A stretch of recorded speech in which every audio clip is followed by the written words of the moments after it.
Hey tropa, Scooter Kid ulit. May mga tropa na nag-request. Black marble effect naman daw sa gas tank. Eto oh, tignan mo tropa. Apakaangas na itsura. Bangis na samurai paint.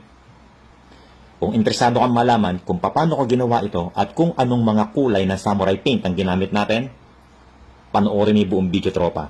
At baka pa pwede maglambing ulit. Paki-like, share mo na din. Para makita pa ng iba pa natin mga tropa dyan. Pwede nilang magaya sa mga DIY projects nila. Alright. Tara tropa. Simulan na natin to. Let's go! At ito yung gas tank natin mga tropa. Tapos ko nang applyan to ng primer. Ginamit natin dyan, Surfacer UCH210. Pero syempre, pwede ka rin gumamit ng 2K04 Epoxy Surfacer. Bago pa lang yung gas tank natin, kaya ang ginawa ko dyan mga tropa, nag-wet sanding lang ako, number 800, saka ako in-applyan ng primer. Pero syempre, kung luma na yung gas tank mo at marami ng corrosions, dapat stricto metal yan mga tropa bago ka mag-primer. Alright? So ngayon, bubugahan ko na to ng unang kulay niya mga tropa. At ang gagamitin natin, black gray matte. Ito yung gagamitin natin na pang base color.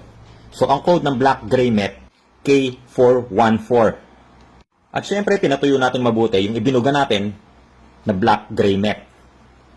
So ngayon, prepare na natin yung gagamitin natin para dito sa marble effect natin. So as usual, gagamit ulit tayo ng plastic wrap. Lulukutin natin ang pahaba para makakuha tayo ng mga pattern ng mga linya. So ganito lang yung ginagawa ko mga tropa.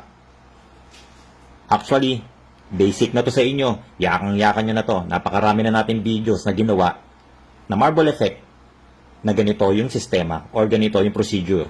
At ang isa pang kulay na ginamit natin, black 30109. I-spray lang natin dito sa ginawa natin na plastic wrap and then ilalapat lang natin dito sa gas tank natin. At pa-diagonal din yung gagawin nating posisyon nitong plastic wrap natin. Pupunuin natin ng isang direksyon at pagkatapos mapuno, pakabila naman. Ibig sabihin, pasaliwa mga tropa. X pattern yung kalalabasan yan kapag ka napuno. Nang sa ganon, maganda siyang tignan mga tropa. At alam ko may mga tropa magtatanong paano ang gagawin sa pairings. Actually mga tropa, same lang ang procedure. Ganito lang din yung procedure kapag ginawa mo to sa body covers mo. At ito na itsura niyan mga tropa after natin mapuno ng marble effect. So ulit, ang ginamit natin na pang ilalim, black gray matte, K414. Tapos nag-apply tayo ng marble effect na black 30109. So ayan na mga tropa. Next step, patutuyuin natin to at saka tayo magbubuga ng top coat clear. At ngayon nagbubuga na ako mga tropa ng clear 1128. At etong ina-apply ko, final coat na to mga tropa, no? Ito na yung pinakahuling layer ng top coat clear natin. At ganito ang ginawa natin dyan mga tropa. Nagbuga tayo ng 3 layers or 3 coats ng clear 1128. At pinatuyo natin mabuti yan mga tropa. Maghapon kong pinatuyo. Pagkatapos matuyo, nag-wet sanding ako, number 800. And then, nilinis natin mabuti, pinatuyo ulit. At ngayon, nagbubuga na tayo ng final coat ng clear 1128. At kung mapapansin nyo, no, dahan-dahan lang yung buga ko. Dahil nga, final coat na to. At ang application ko, wet application.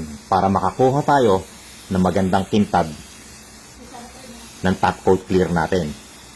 So, ganito lang ginagawa ko mga tropa, no? Pagka nagbubuga ako ng top coat clear. Sundan nyo lang yung step by step ko. Makakakuha kayo ng magandang kintab mga tropa. At syempre, pwede kang gumamit ng K1K na clear. Or yung 2K01 na clear. So, dito ang ginamit ko, clear 1128, ano? At huwag kang mag-alala mga tropa, kahit clear 1128 lang ang ginamit natin na top coat clear, gasoline resistant yan mga tropa. So, no worries na kahit matuluan ng gasolina, walang problema. Alright, mga tropa, eto na itsura. Apakapogi na ng gas tank natin. Tignan mo naman. Apakabangis. Ang ganda ng kombi, mga tropa. So, ulitin ko, no? Black gray matte, ang pang-ilalim, tapos marble effect na black. Yan ang itsura niyan, mga tropa. At syempre, lalong gumanda yan dahil nga maganda rin yung finish natin. Maganda yung kintab na ginawa natin. So, ayan, sa mga nag-request nito, sana natuwa kayo mga tropa. At muli, maraming salamat sa lahat ng sumusuporta sa Scooter Kid. Maraming salamat sa lahat ng followers natin na walang sawang sumusuporta, sumusubaybay sa mga bago nating i-upload. At doon naman sa mga tropa na nagtatanong, hindi tayo tumatanggap ng paint jobs mga tropa. Ulit, nag-share lang ako ng mga ideas, nag-share lang tayo ng kaunting kaalaman kung paano gumawa ng mga color combi, paint tricks, at kung ano-ano pa gamit ang Samurai Paint.